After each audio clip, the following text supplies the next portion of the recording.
are undergoing the fourth industrial revolution, right? Industry 4.0 is what we are a part of. And again, you may know this, but might be a good refresher. There was, Industry 1.0, which was largely steam related, the steam engine, and that happened in the 1700s. Then there was Industry 2.0, which was the adoption of electricity in mass production. And in the late 1900s, we saw computers coming, which was called Industry 3.0.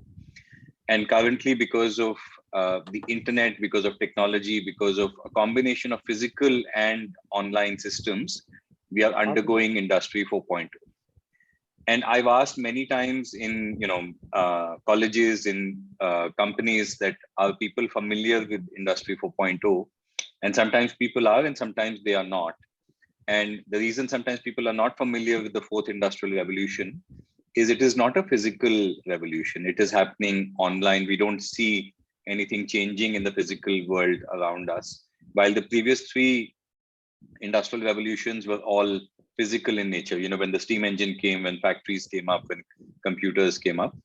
And I think Industry 4.0 has a lot of implications for how all of us work. If you're a working professional today, depending on the industry that you're in, chances are the skills that you need are changing quite rapidly. And especially if you're a student who's going into college, or who's in college currently, getting ready for your career after that, it has many, many implications. And in Industry 4.0, or the fourth industrial revolution, there are many technologies that are coming up, but there are 9 emerging technologies that matter more than others. And I'm sure all of us are familiar with most of these names.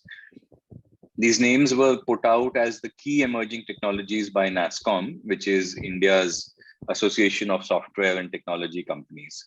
So, technologies like artificial intelligence, robotics, big data, 3D printing, cloud, these are affecting all of us. I'm a business professional. I'm not a computer science engineer. And I used to think that these technologies are not impacting me. But the reality is that as a business manager or as a consumer, these technologies are impacting me as well. So my work involves the application of data science. And as a consumer, I'm buying devices where IoT is embedded. If I buy, an AC in Gurgaon, chances are that I can control it with my phone. Or if I buy an air purifier in Delhi, which is where I live, where you need air purifiers in the winter, chances are that I can control it with an IoT device with my phone. So these technologies are definitely impacting the world around us. And also in healthcare, Amitabh sir spoke about this at the start, that while a lot of healthcare, is changing rapidly, what is changing in healthcare is the adoption of big data. Because there is so much data being captured in all healthcare systems today, being able to collect that data, analyze that data, draw insight from that data is becoming quite important in the application of healthcare as well. Now, before COVID, there was a study that was done which said that, look, artificial intelligence is kicking in, machine learning is kicking in, blockchain is kicking in. And what is the impact of these technologies on jobs? And this was a study done by McKinsey, and this is pre-COVID, so obviously the world was different at that stage. But you'll see on the x-axis that it says, are you in a job which has risk of automation? And then on the y-axis is the salary levels, the wages in these jobs. And what this study did was it said that if you're in a low wage job, chances are that the kind of education that you've received in that job is lower, while the higher paying jobs have had higher levels of education. And this study found that the low skilled jobs are actually the ones which are going to get automated more. And this is a study done globally, so not all of this might be fully relevant for India, but a lot of this is relevant for India. And so what we see here is on the right-hand side, the ones which are in red. You see cashiers, you see admin assistants, stock clerks, people like that, where it's expected that automation will completely take away these jobs. And many of us may know this, that earlier you would go to a bank to withdraw cash and go to the teller and so on. Now, most of us don't go to a bank if we need to withdraw cash. At best, you might go to an ATM, or chances are that you will do an online payment. And even similarly, jobs like accountants in many countries around the world, a lot of these jobs are actually getting automated. There are many software technologies that are automating these jobs. As a business professional, I used to have a personal assistant, admin assistant 4 years ago. And now I don't have an admin assistant because most of the job that my assistant would do has now got automated and I don't need to have an assistant. And while in blue, you'll see there are those jobs that need, college degrees or good college degrees. And IT managers, financial managers, specialized coders, general managers, these are the more high-paying jobs. These are those jobs that need the skills and technologies of today, where we are seeing that automation will not happen. And I am a business manager, and I look at this slide and I'm like, yeah, my job is not going to get automated. But if I am an accountant in India today, or if I'm a radiologist, or if I'm an admin assistant, then I need to be worried that some of these jobs will get automated in the future. And it's something which is helpful to keep in mind. Sometimes all of us in India might tend to think that, look, this is happening in other parts of the world, this is not impacting us. But the reality is, and of course, there are many Indias, right? There are rural parts of India where none of this will be applicable. But there are other parts of India and cities that most of us live in where a lot of this is applicable. Truck drivers getting automated might not happen in India for a very, very long time because, self-driving cars are possibly not going to come here. But a lot of the rest of it is completely relevant for us as well. And please keep in mind, this was all pre-COVID. COVID has accelerated the adoption of technology. This is a slide which is post-COVID, and this is research coming from the World Economic Forum. And the World Economic Forum... Yeah, go ahead, Amitabh sir. A few people in the waiting room, if you can admit them. Sorry, I wasn't paying attention. Let me quickly do that.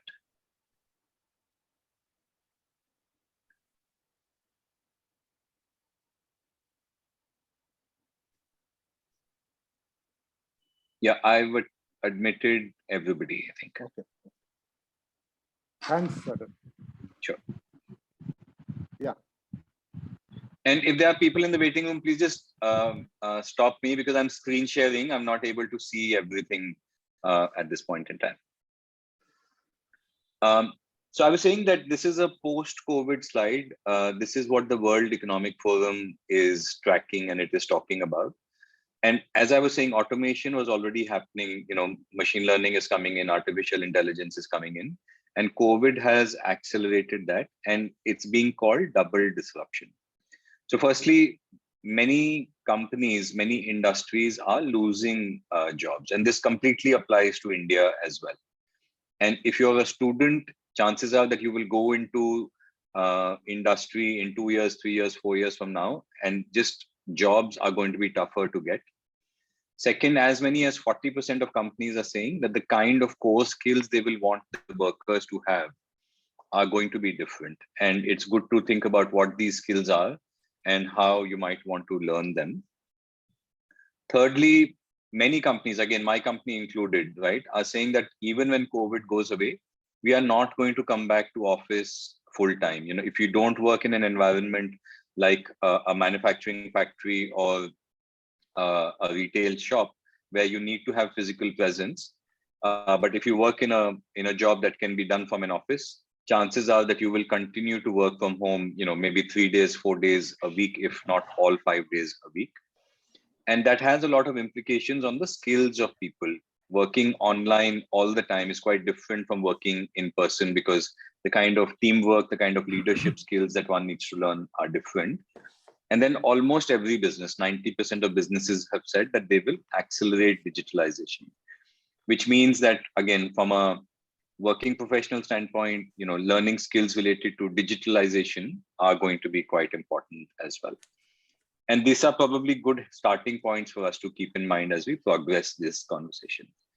Now, coming from this point that there are going to be more digital businesses, there are again studies which are telling us that the new jobs, on one side, I'm saying that traditional jobs are actually likely to go down in number because there's going to be a lot of automation, but there are at the same time many new jobs that are coming up.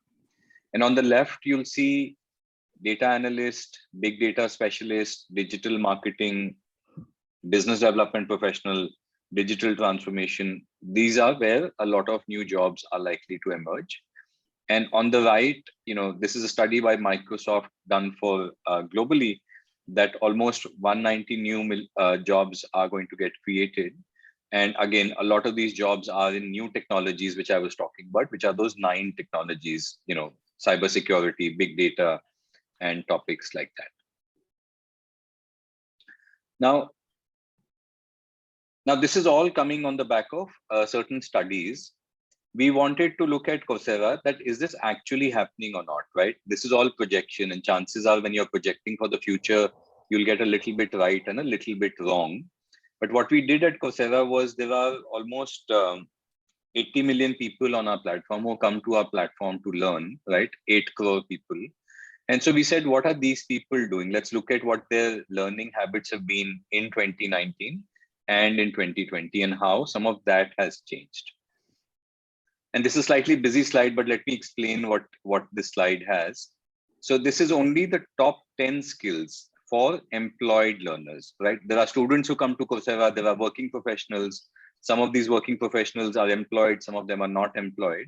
So this is everybody, right? This is not everybody, sorry. This is only employed working professionals.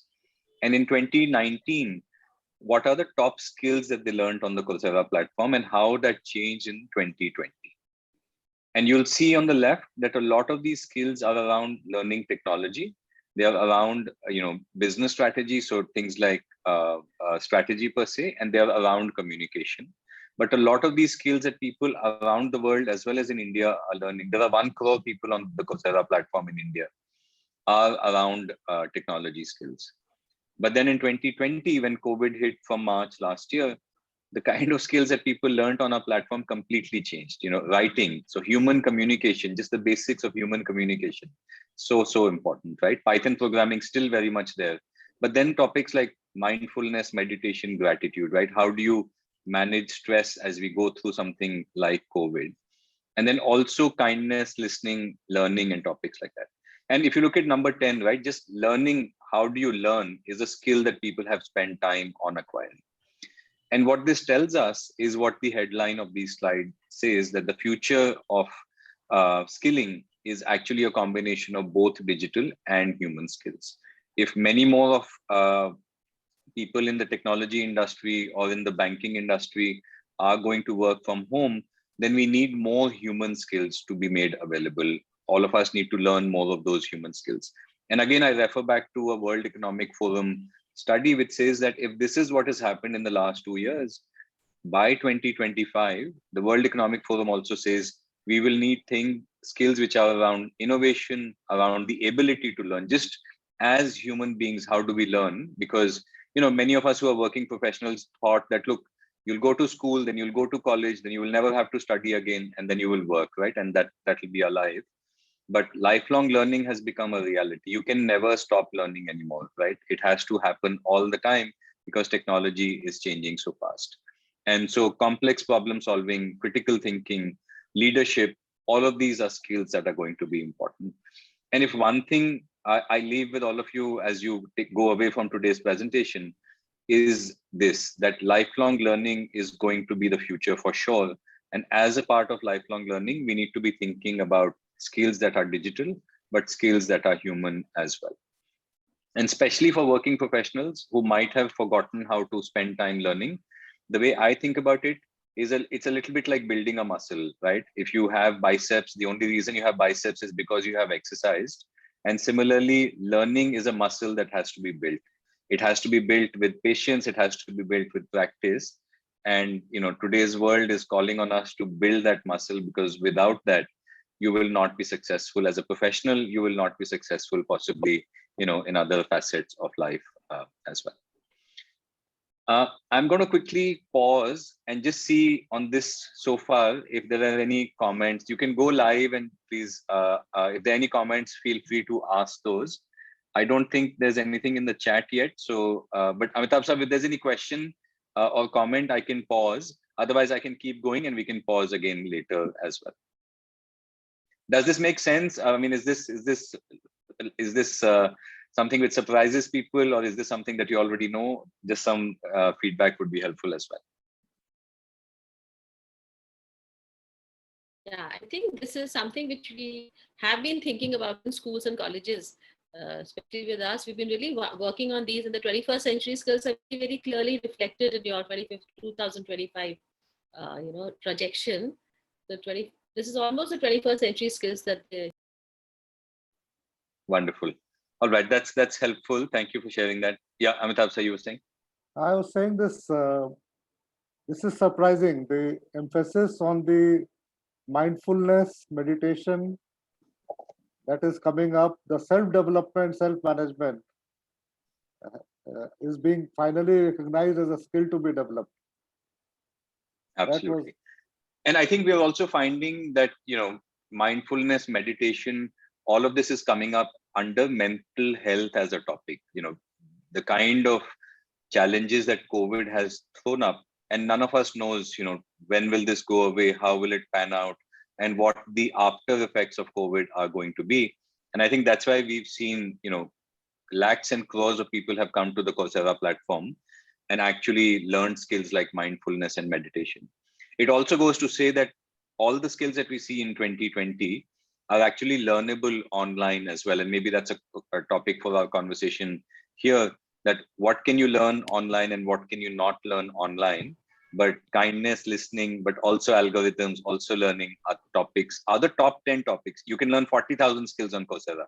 I'm only showing you the top 10 of what people have learned last year. I have a comment from one of the students. Yeah, go ahead, please. They say that they were thinking that the upcoming future is only all about programming. Yeah, and definitely not. I think there is data. I think technology importance will grow, but I think the importance of human skills will also grow. All right, let's change gears a little bit. So I want to talk a little bit about higher education in India. And the slide headline summarizes it. Not many of us realize, when I was in college, I did not have any idea that our country has a crisis in higher education. And what I mean by that is just illustrated by two specific data points. 27% is what is called the gross enrollment ratio in India. What this means is that if 100 students come out of class 12 in India, only 27 of them get to go to college. Only 1 in 4 students coming out of class 12 gets to go to college. In other countries, large similar countries like Brazil and China, this number tends to be closer to 50 to 67%, 50 to 75%. So firstly, we don't have enough colleges and universities in the country where students get to go. And also many a times because of, the economic levels of our country, there are not enough students who can pay for higher education. But the alarming thing is that 1 in 4 class 12 student gets to go to college. And the second alarming thing is that many students who get to go to college come out of college not being ready to be employed by industry. And so the quality of what they learn and the career relevance of what students learn is a big question mark. And this is where the crisis in higher education comes up. If you do get to go to college, that's great. But if you get to go to a college that does not get you ready for life and career and first job, that's not great. Because again, there's lots of research which says that when you come out of college, the first job that you get is very critical. Because if you're not in a good first job, the impact of that poor first job applies for the first 10 years of your working life. And so this is why the headline that in India has a crisis in higher education. Those of us who get to go to high quality colleges to go, are very, very fortunate. We're of course capable, but we're also fortunate given just this overall metric that this presents itself. And given some of what I have shared today, we are finding that industry is telling us that, skills that a good way to think about all of this is there are skills of today and there are skills of tomorrow. And this tomorrow is already here, but there are skills of tomorrow as well. And again, if you look at the headline, there are some skills that students may be learning today, but employers and industry and companies are telling us there are slightly different skills for tomorrow that they want students to also be thinking about. And I've just taken some examples. This is not an illustrative list, but let's say you're studying and you want to work as a business manager and you're studying financial management, which is great. But industry is saying, look, we also want you to learn blockchain for financial services because many banks, many fintech companies are using blockchain increasingly. Or if today you're studying BCom and you want to do business analysis, industry is saying you should also go all the way and learn data science because that's where a lot of application of data science is coming in. And then in softer skills, as I spoke about earlier, problem solving, firstly, many colleges and universities don't teach us that. But even if they were to teach problem solving by itself is great, but industry is saying you also need to have the ability to make data-driven decision making. If you can lead teams, that is great. But in today's world where all of us are working virtually, how do you manage a virtual team? And so this is some very specific examples that we are seeing, in terms of what students might be learning today, but also what they need to be learning. Now, some of this can come from colleges and universities, but some of it needs to happen through self-learning as well. And I'll talk a little bit about how you might want to approach that also. All right, so let me pick up pace a little bit. Amitabh sir, it's 7:07. Can I keep going for the next 10 minutes and then maybe pause for a discussion? Yeah. All right. So I know some of you are familiar with Coursera and some are not. So let me quickly introduce Coursera as well. Coursera is amongst the world's largest online learning companies. And what we have is we have learners on our platform. These are individuals, people like you and me who can come to the Coursera platform and learn. Globally, 82 million or 8 crore people. And then what they learn comes from educators. And when I say educators, there are 160 universities and 60 companies who create the content which is available on the Coursera platform. All of this is available online. Coursera does not create content ourselves.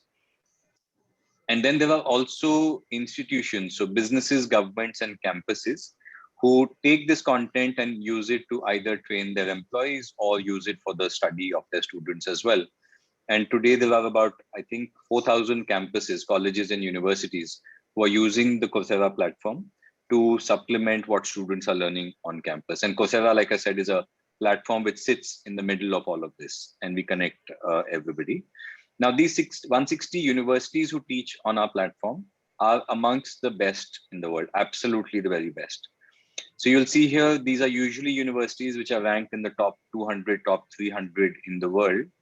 There is Stanford in the US, there is Michigan, there is Johns Hopkins University, there is Yale, absolutely top quality institutions. And then in the US, there is Imperial College London, there is INSEAD, which is where I did my MBA from, London Business School, top MBA schools in the world. We are underrepresented in India. So there is Indian School of Business in Hyderabad, IIM Calcutta, and now IIT Roorkee, and also IIM Kozhikode, who teach on the Coursera platform. So these are the 160 odd universities who teach on our platform. And when you learn from these universities, you get the learning. It's the same professor who teaches on campus, who teaches online. And you also get a certificate, if I were to take a course, it will say Raghav has done so-and-so course from Stanford or IIM Calcutta or whatever.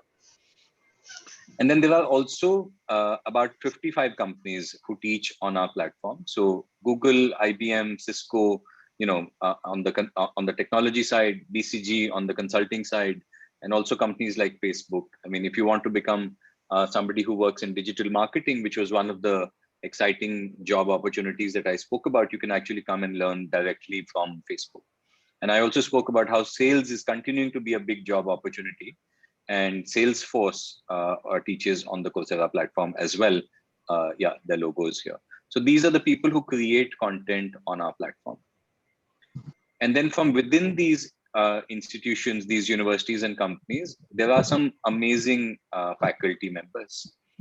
And I'll just take a couple of examples. Robert Shiller is a Nobel Prize winner in economics and teaches finance on Coursera from Yale University. And Ban Ki-moon was the former UN Secretary General and teaches international relations on the Coursera platform. So imagine learning from the former Secretary General of the United Nations and the kind of quality and context that comes. So lots of absolutely amazing faculty. And then what they teach is in the areas of business, in the areas of technology, data science, health, social sciences, arts, and humanities. These are the broad domains where there are courses. Let me quickly explain what the content is like. So the core is a course. There's a 10 to 15-hour course on Coursera. This is online. This is asynchronous. So, you can go and take it, start it anytime pretty much. Usually these courses are for 4 to 6 weeks, and many of them are for free, and they go till about $100, so till about 7,000 rupees per course. And there are many of these courses, 4,600 courses. The top 3 most popular courses on Coursera are machine learning from Stanford, science of well-being from Yale. A topic of well-being is probably the number 2 topic on Coursera globally. And then learning how to learn, just a very fundamental course on learning how to learn. This is from 2 neuroscience professors, and they tell you how the human mind works and how do we learn as humans. And this comes from the University of San Diego. Now, courses stack up into specialization. So if you want to go deep into a topic, you take 2, 3, 4 courses, and that is what we call a specialization. These take somewhere between 3 to 6 months to complete. The most popular specialization on Coursera is Python from Michigan University, deep learning from Coursera's co-founder as a part of artificial intelligence, and then improve your English communication from Georgia Tech. And again, linking back to what I was saying, that communication skills, human skills are very important. So we saw learning how to learn and English communication as well. If you want to go deeper, there are certificates, and these take up to 12 months to complete. Google IT support is one of the most professional certificates. If you want to work in IT, IBM data science, and then I was mentioning earlier, Facebook social media marketing, very, very popular certificate. And then now there are actually fully online degrees on our platform as well. There are 25 degrees on the Coursera platform.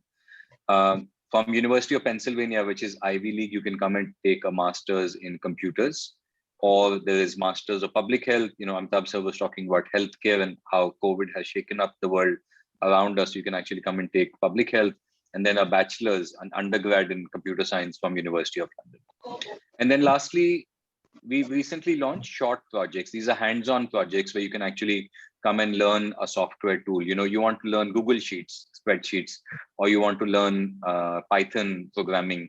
So there are 1,000+ projects. These are short projects under 2 hours. A lot of them are free. Some of them are paid. They cost like 700, 800 rupees. And those are available on the Coursera platform as well. And so, like I said, spreadsheets for beginners using Google Sheets, just basic Excel on Google, building a website with WordPress, or using Canva for social media marketing. Some of these are the popular projects as well. And so that's the content which is on the Coursera platform. A lot of this caters to a lot of the topics that I was talking about, and you might want to come and check this out on our platform and take this. Now, I mentioned this earlier, there are many companies who are using Coursera to train their employees. And what we are finding is that these companies, when they train their employees, let's say Axis Bank here, or Tata Communications, or Mindtree, Indian companies, we have a good understanding of what are they training their employees on. And when they're training their employees, what are the skills of the future that they want these employees to learn. And when we work with campuses, Coursera brings this knowledge and says, look, a telecom company like Tatacom, or a technology company like Mindtree, or a bank like Axis Bank, here are the skills of the future that they are focusing on. And this is helpful input for colleges and universities as they think about their curriculum for the future. So that's quite helpful. I'll skip this slide and I'll come to my last slide. Sorry, I'll just quickly give an overview. So I spoke about projects, and this is an example of a project on the Coursera platform. If you want to become a data analyst, one of the softwares that is used in data analysis is called Tableau. It is a data visualization tool. And if you have to practice Tableau, you have to buy the software, install it on your machine, get a data set and all of that. What we've done is we've created a virtual project. So you log into Coursera, you find this a Tableau project. And this is a virtual computer where the right side is an instructor screen who's teaching you how to use Tableau. and the left side is actually your screen, and you can practice along. And this is quite helpful to just learn some of these technologies and tools. And then my last slide, without knowing who would be in the audience, I said, if you want to get started with some Coursera courses, here are possibly some good examples, and I'll email this as well. But like I said, fundamentally, learning how to learn is a great course.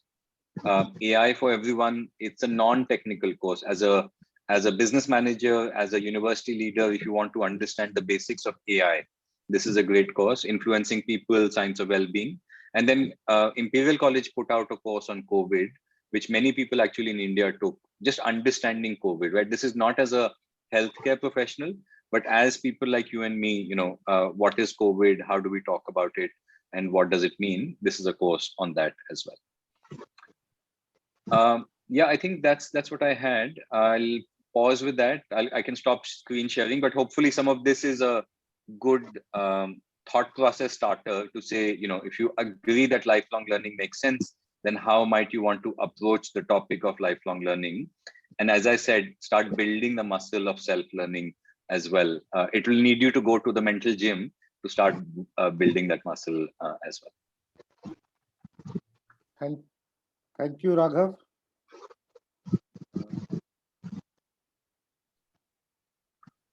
Yeah, so I am conscious, Amitabh sir, I've shared a lot, but if there are any areas that we want to discuss, if there's any questions, we can get into that. Yeah. Anybody has any questions before I ask a few of mine? So may I ask? See, Raghav was looking at all the courses, and I was going through Coursera as well, because being a part of a school, I realized that now blended learning is the thing. So I didn't really find a lot of courses. And will you be building up courses on how schools would be functioning and how best can schools function in a scenario like this? So if I understand correctly, what you're saying is that for faculty, what is the right way to be teaching using blended learning? And is there content like that, right? That's yes. What you're saying? Yeah. So we've actually, that's a great topic.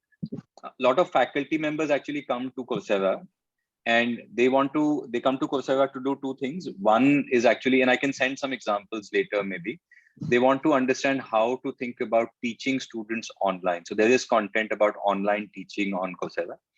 And increasingly, many faculty members are also saying that, look, because of COVID and everything that's happening around us, they also want to learn how to create asynchronous courses on a platform like Coursera. So how do you teach online in an engaging manner? And there are some courses on that as well. I can send some of those links out. Yeah, that'll be great. Thank you. Amitabh sir, there's a question in the chat from Shashank. Maybe I can take that as well. Yeah, so I think Shashank's question is, can an individual person not create courses on Coursera? Yeah, so the answer is no. What we believe is that institutions creating courses results in high quality courses, and it also results in a credential or a certificate that is meaningful. Because if I get a certificate from a top university, IIM Calcutta or Stanford, then it has more meaning than my getting a certificate from Raghav Gupta, right? So we don't have the facility or the model of individuals creating courses, but individuals who are a part of either a top university or a company are the ones who create courses. It ensures high quality, and it ensures also that if a student or a working professional takes a course, puts it on their profile, somebody will recognize that certificate and have value towards that certificate.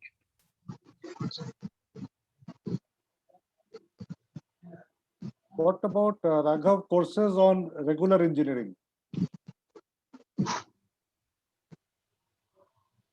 Would you mean courses on topics like mechanical, civil, chemical? Like foundry or like welding? Yeah, I think we might have lesser content on traditional branches of engineering.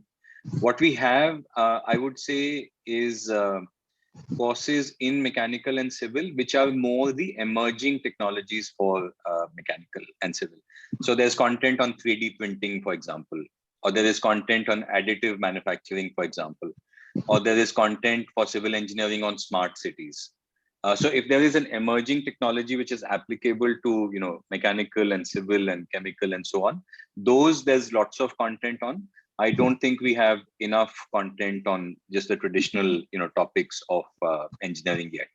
But maybe we add about 800 courses and 1,000 projects each year. So as the catalog grows, maybe we'll bring some of those onto the platform as well. There's a question in the chat as well from Parul. Maybe I can take that. It's a direct question to me in terms of whether the courses are paid or free. So there are about 4,500 courses, and I think about 600, 700 of these are available to audit for free, which means that you can go and take the learning for free. The assessment and the certificate is behind the paywall, but a lot of these courses are available for free. Also for students, we have the ability to get financial aid. So if a student wants to take a course, they can apply for financial aid. In most cases, financial aid gets approved. And, when you get financial aid, you're able to take a full course. So the learning, the assessment, as well as the certification is available at no charge.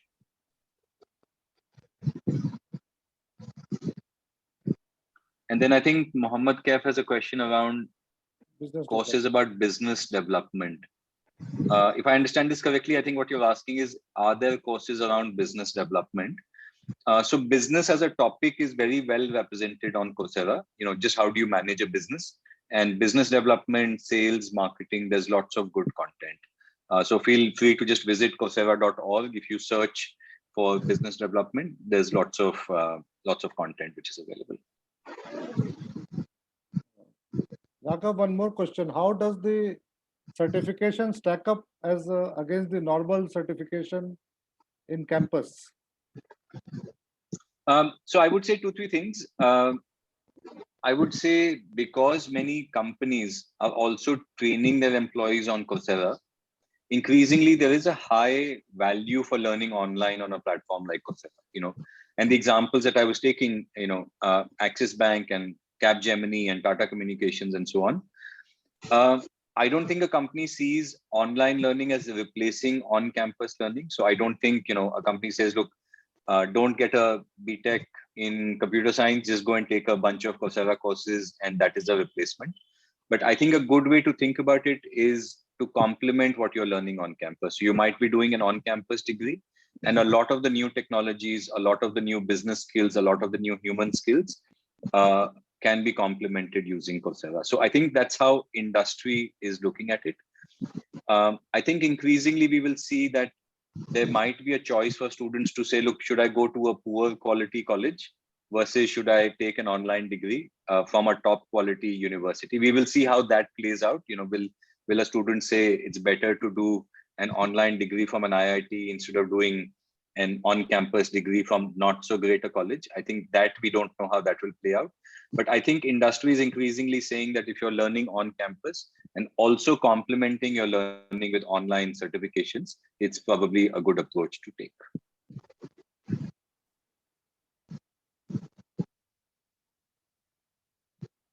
Any other questions, please?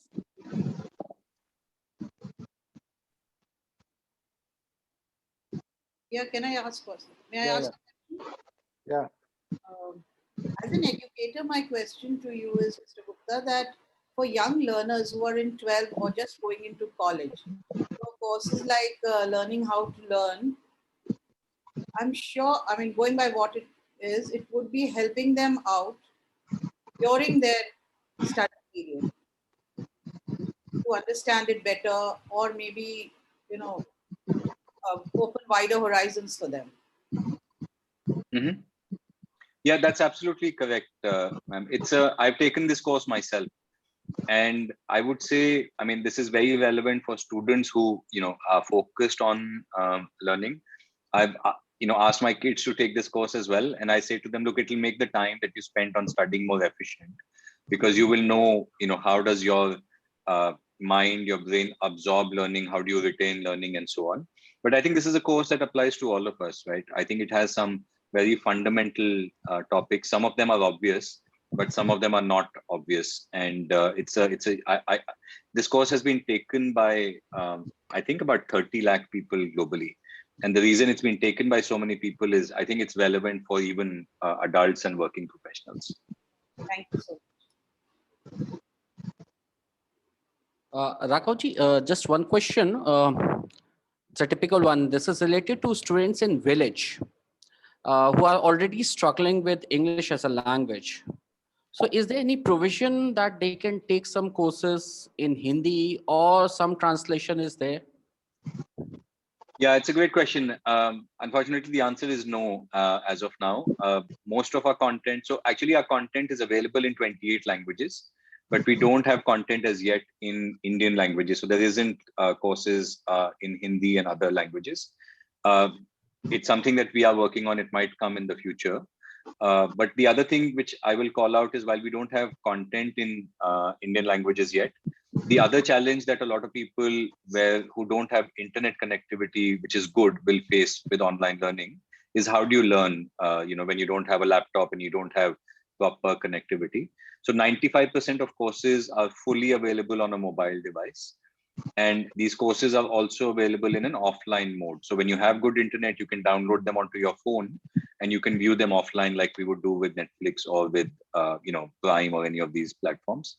And also what we've done is we've compressed the video quality and the audio quality.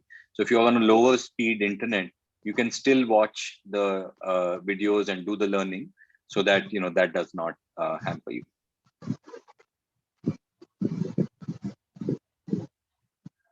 Raghav, there is another question from Shrutika. What about internship in Coursera? Yeah, I'd like to just clarify that. Is the question about taking courses as a replacement for internship, or is this about working at Coursera as an intern?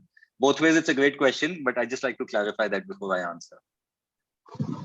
Shrutika, do you want to just explain your question as well? Shrutika. Where she stays, there I think problems with the net. Shrutika, unmute yourself or play. In Coursera. I think she's asking about internship in Coursera. Can we Yeah. do? Yeah, absolutely. So we're always looking for good people. That being said, we are a small company. In India, like I was mentioning, there are upwards of 1 crore learners on our platform, but my team in India is only 100 people. So we are not a very large company in that sense. This year, we have closed our internships. We've already taken on internships, but usually we do have summer internships, and the best place to keep an eye out for that, both in fact internship as well as placements in Coursera, is our careers page. So on Coursera.org, there's a careers page, and it's a good place to keep an eye out. And if you're interested, absolutely do apply. Any other questions from anybody else?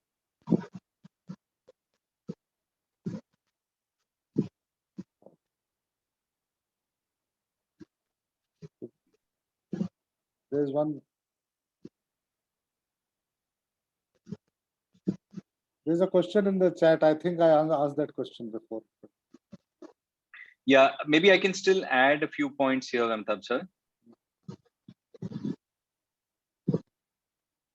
So I think to Shashank's question, right? This is about a comparison between an online and offline degree in the same college. So let's say if I take the example of the masters. So right now I don't have an Indian example to use here, but there will be degrees from Indian colleges going forward. But if I take the example of University of Pennsylvania Masters in Computer Science, the degree is pretty much the same degree, whether you do it on campus or off campus, online. Of course, if you do it online, you don't necessarily need to go to the US. You can do it sitting in India. And there's a big cost difference. If you do it on campus, these are expensive degrees. They cost, for 2 years, a master's will cost 75 lakhs. While if you do it on Coursera online, it's much, much cheaper. It will cost about 16 lakhs. But it's the same degree that you get. You get to be a part of the same alumni network of the university. All right, Amitabh sir, I know we've been going on for 50 minutes or so. So unless there are other questions, happy to close this out. Hopefully some of this has been useful, but I'm conscious that we're at the top of the hour as well. Thank you so much, Raghav, for a very illuminative talk and very lively session. Thank you, audience, for the very good questions that you have all asked. So we'll close it at this. Okay, thank you, Raghav. All right, thank you so much. Have a good evening. Bye-bye. खत्म। तो खेल रहे हो, तुमको पढ़ने का मन ही नहीं है, ये कहा करने के लिए हम पढ़ रहे हैं, तुम खेल रहे हो। जिसको पढ़ना चाहिए वो खेलता है, जिसको खेलना चाहिए वो पढ़ता है। हाँ बाबू।